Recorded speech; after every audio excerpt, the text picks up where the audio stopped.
దినవృత్తాంతములు మొదటి గ్రంథము 19వ అధ్యాయము. ఇది అయిన తరువాత అమ్మోనీల రాజైన నాహాషు చనిపోగా అతని కుమారుడు అతనికి మారుగా రాజాయెను. అప్పుడు దావీదు, హానూను తండ్రి అయిన నాహాషు నా ఎడల దయచూపించెను గనుక నేను అతని కుమారుని ఎడల దయచూపెదనని అనుకొని అతని తండ్రి నిమిత్తము అతని పరామర్శించుటకు దూతలను పంపెను. దావీదు సేవకులు హానూనును పరామర్శించుటకై అమ్మోనీల దేశమునకు వచ్చినప్పుడు అమ్మోనీల అధిపతులు హానూనుతో, నిన్ను పరామర్శించుటకై నీ యొద్దకు దావీదు దూతలను పంపుట నీ తండ్రిని ఘనపరచుటకే అని నీవనుకొనుచున్నావా?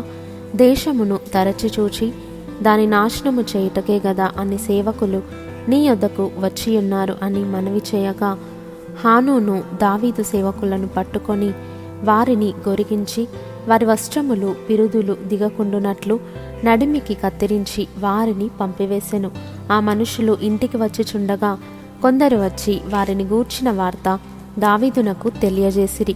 వారు బహులజ్జాక్రాంతులై యుండిరి గనుక వారికి ఎదురుగా మనుషులను పంపి, మీ గడ్డములు పెరుగుదనుక మీరు యెరికోలో ఉండి తరువాత రండని రాజు వారికి వర్తమానమంపెను. అమ్మోనీయులు దావీదునకు తమయందు అసహ్యము పుట్టించితిమని తెలుసుకొనినప్పుడు హానూనును అమ్మోనీయులను అరాం నహరాయిము నుండియు సిరియా మయకా నుండియు శోభా నుండియు రథములను గుర్రపు రౌతులను 2,000 మనుగుల వెండి ఇచ్చి బాడిగకు కుదుర్చుకొనిరి. 32,000 రథములతో వచ్చినట్లు జీతమిచ్చి మయకా రాజును అతని జనులను కుదుర్చుకొనిరి. వీరు వచ్చి మేదెబా ముందరి తట్టున దిగిరి. అమ్మోనీయులు తమ తమ పట్టణములలో నుండి కూడుకొని యుద్ధము చేయుటకు వచ్చిరి. దావీదు ఈ సంగతి విని యోవాబును సైన్యములోని పరాక్రమశాలులనందరినీ పంపెను. అమ్మోనీయులు బయలుదేరి పట్టణపు గవిని యొద్ద యుద్ధ పంక్తులు తీర్చిరి. వచ్చిన రాజులు ప్రత్యేకముగా బయట భూమిలో యుద్ధమునకు సిద్ధముగా నిలిచిరి.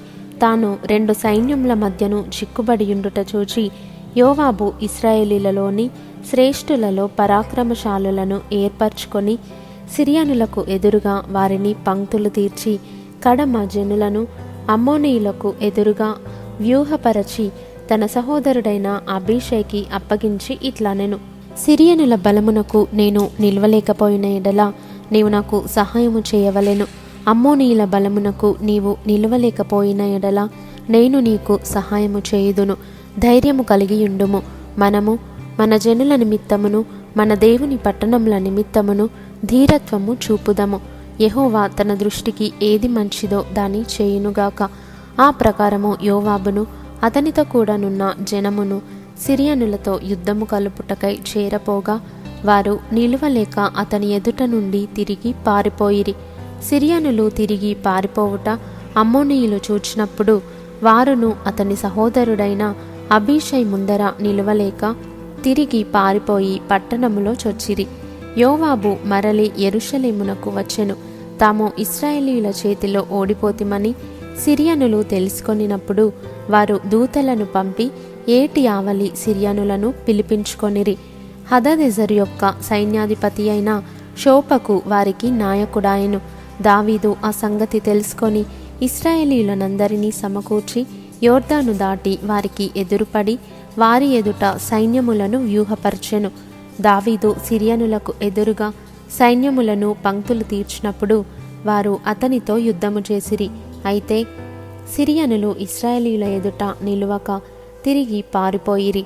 దావీదు సిరియనులలో 7,000 రథికులను 40,000 కాల్బలమును హతము చేసి సైన్యాధిపతి అయిన షోపకును చంపివేసెను. తాము ఇశ్రాయేలీయుల చేతిలో ఓడిపోతిమని హదదెజరు యొక్క సేవకులు తెలుసుకొనినప్పుడు వారు దావీదుతో సమాధానపడి అతనికి సేవకులైరి. అంతటి నుండి సిరియనులు అమ్మోనీయులకు సహాయము చేయుటకు మనస్సు లేక యుండిరి.